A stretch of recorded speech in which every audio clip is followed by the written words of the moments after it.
Hey guys, so we just got Star Wars The Bad Batch episode 2, and you guys, this is such a great episode, especially for those of us who have watched the Clone Wars, right? There's definitely a lot of stuff in here that will mean a lot more to you if you've watched the series. Now, like I've been telling my friends who haven't watched the Clone Wars, you don't have to have watched it to be able to watch The Bad Batch and understand it. However, it's going to bring an extra level to it, right? It's going to give you more depth and more meaning to each of these episodes. And there's a lot of that in episode 2. It's called Cut and Run. And I was just beaming from start to finish with this episode. I'm ready to give you my review. Now, just fair warning, there will be spoilers. So if you have not yet watched this episode, come back after, right? Go ahead and watch that. Bookmark this. Keep it paused, whatever you want to do, and come back. And also, if this is your first time here, I'd love it if you would take 1 second and hit that subscribe button. Go ahead and hit the bell if you like my content, because I am going to be putting out reviews and sometimes reactions for every single one of the episodes for Star Wars The Bad Batch. Let's get into it. Hey, Tessa from Mama's Geeky here. Thank you so much for stopping by my YouTube channel. Okay, guys, now one of my favorite things about this episode is that we really dive in a little more to this relationship between Hunter and Omega. I mean, he really is basically like a father, and I think that's why they have them visit the clone known as Cut, who, if you watched the Clone Wars, you saw him. I was so excited to see him back. I thought that was an awesome little addition, a little special moment, I suppose, for fans of the Clone Wars. If someone's going into the Bad Batch not having watched it, you don't need to know, really, you don't need to know Cut's backstory. You don't need to have seen that episode with him in it of the Clone Wars, but it was really exciting to see him and Sue and the kids. It just made me really happy. I was really excited just to see Cut and see how he's doing, right? See how he's hanging in there after Order 66. So I was very excited about all of that. Now, it was interesting, like I said, you see him with his kids, and then you see the Clone Force 99, right? You see them with Omega, and they're there to teach Omega to be parent figures to her, right? She does this thing where she runs off, she's trying to help, she's trying to do stuff, and she ends up getting chased. And of course they're worried for her well-being, and Hunter's reaction is to yell at her, why would you do that? And Cut's like, no, come here, you have to comfort her. So I really enjoyed Cut kind of showing the guys how to be, Hunter specifically, how to be like a father figure or a parent.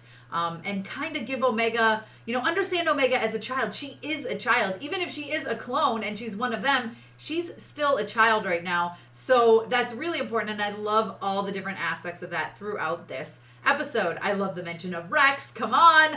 Doesn't that get everyone excited? They got me super excited. I also like how they kind of mention Crosshair, right? Cut's like, where's Crosshair? And they're like, well, that's another thing. Like, he's not really here. So I like that they're not just ignoring that, right? This is the second episode. We saw what Crosshair did in the first episode. He's, his inhibitor chip is working. It's working.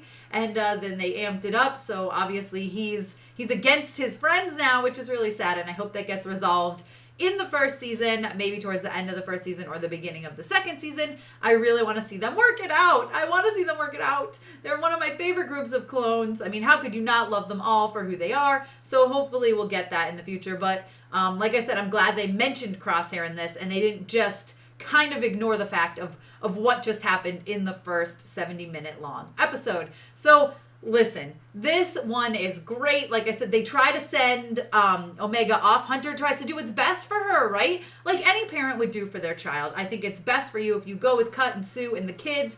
Just go with them. We'll get you off planet with them. And she didn't want to go. And when she showed back up and she ended up like being a part of them, I was so happy. I mean, you could see Wrecker was sad. Wrecker didn't know that was going to happen. And he's like, wait, we got to wait for Omega.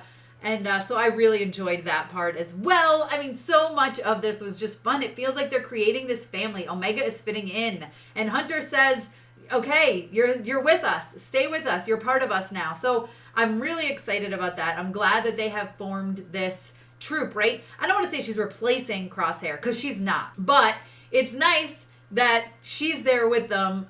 It is kind of sad Crosshair's not there too, but again, maybe in the future we'll get that. Maybe we will. I like how they're showing this transition from Republic to Empire, right? They're trying to make it sound like this is going to be great. The Empire is taking over, you guys. This is going to be awesome. Like, we're cool. We're so nice. And we all know they're not. So it's interesting to see that. And I like seeing the transition, even just them talking about getting off planet, you know? They need these codes now. They can't just go off planet. So it's really interesting how they're doing that. And they're setting up for hopefully a lot of crazy transition changes throughout the season with the Republic going to the Empire. Of course, we get some action, which is fun. It's always fun to get action. And so, like I said, this was a really great episode, a really solid episode. I like, again, how they didn't just breeze over what happened with Crosshair. You see Omega coming into the family and Hunter and Omega really starting to get that bond where he just wants to do what's best for her. And he's basically like a father figure to her, which I love. I love their relationship, and I'm excited to see where that goes. Of course, I loved the addition of Cut. If you are a fan of the Clone Wars, I'm sure you smiled when you saw him as well. I really, really enjoyed that. You guys let me know what you thought about Star Wars The Bad Batch Episode 2, titled Cut and Run, down below in the comments. Be sure to give me a thumbs up. Don't forget to subscribe. Like I said, hit that notification bell because I'm going to be doing reviews every week for Star Wars The Bad Batch. And sometimes reactions. Sometimes there'll be a reaction. So be sure to come back and enjoy all of those. If you enjoyed my content, which hopefully you did, don't forget you can follow me over on Instagram and Twitter. I'm at Mama's Geeky over there. MAMASGEEKY. Thanks for taking the time to watch this, guys. I'll see you next time. Thank you so much to all of my monetary supporters, my members here on YouTube, as well as my patrons. If you haven't joined yet, please consider doing so. We have some really awesome perks, including a monthly Zoom meeting where we get to talk face to face. Thank you again to everyone who supports me.